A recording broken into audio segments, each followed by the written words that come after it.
What's up? I'm Joe. I'm pretty sick today, man.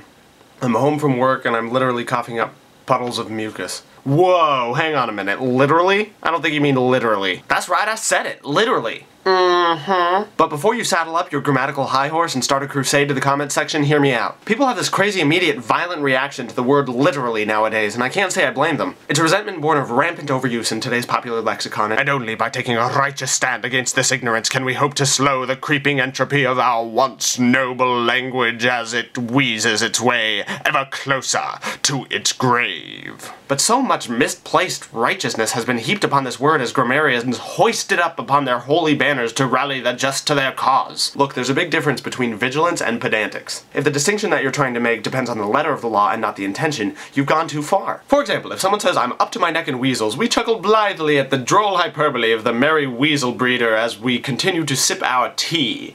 But if he says, "I'm literally up to my neck in weasels," we say, "You are no such thing, evil weasel man. We know perfectly well that you have no magical pool of weasels." And then we put his head on a pike on the front of our castle as an example to the enemies of the English language, even though the comedic intention of those two sentences is exactly the same. We lose more weasel breeders that way. This is the stuff over which holy wars are fought. The most annoying thing, though, is that people only correct this particular usage of this particular word to feel superior to other people. They assume that they're correcting someone who's ignorant of the actual meaning of the word. But pro tip, meaning and usage are not the same thing. No one seems to ever consider that perhaps the people misusing the words are doing it on purpose. They say things like, "That's not what that word means. You probably meant figuratively." Well, yeah, of course I meant figuratively. That's the joke.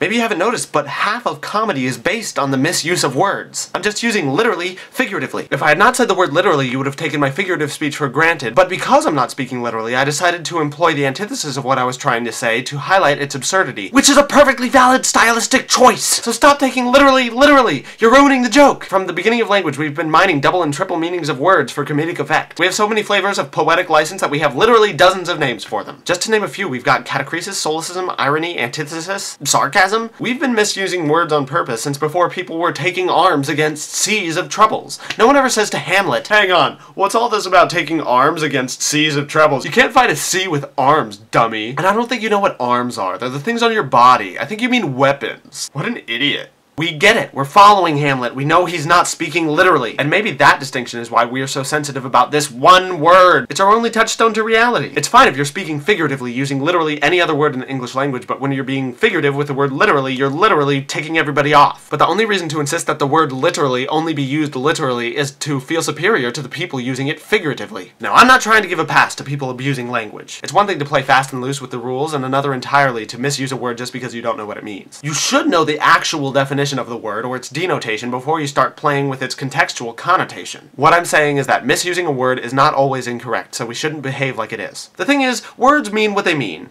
and then they mean what they mean in the context of the way we use them, which can give them brand new meanings, which is where the real delight of language comes in. Before you correct someone on word usage, consider whether their usage might be intentionally incorrect to make a point. Knowing what a word means and correctly misusing a word are compatible. The big point, though, is that from the audience's perspective, there's no material difference between using literally, figuratively, intentionally, and using literally figuratively because you don't know that it doesn't actually mean figuratively. So since there's no way to tell, instead of automatically correcting someone every time they use the word, why don't you get off your high horse and give people the benefit of the doubt? So when someone says that this lexical discussion is literally making them sick, consider the possibility that they're implying that they're vomiting not out of ignorance, but out of comedic intent. They're implying that they mean the exact opposite of what they're saying, the name for which is another well-known and unjustly maligned word that is guaranteed to derail any conversation online. Their usage of literally in that sense is ironic. So it's okay to use literally figuratively as long as you're also using literally ironically.